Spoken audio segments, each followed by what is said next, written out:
Hi friends, തടവറയ്ക്കുള്ളിലെ ജീവിതം എന്ന നോവലിൻ്റെ 28-ാം അധ്യായം തുടർന്ന് കേട്ടാലോ?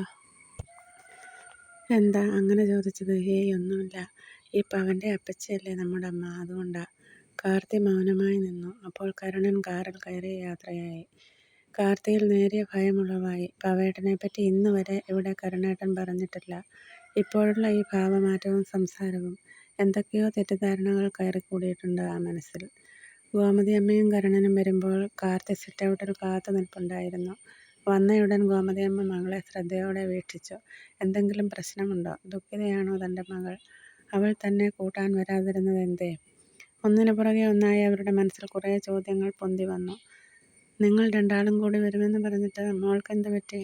അവർ സ്നേഹത്തോടെ കാർത്തിയോട് ചോദിച്ചു. ഒന്നുമില്ലമ്മേ, വല്ലാത്ത ക്ഷീണം, അതുകൊണ്ടാണ് ഞാൻ വരാതിരുന്നത്. എങ്കിൽ നിങ്ങൾ സംസാരിച്ചിരിക്കുക, ഞാനൊന്ന് കറങ്ങിയിട്ട് വരാം. അടുത്ത ഭാഗം അടുത്ത വീഡിയോയിൽ. Thank you.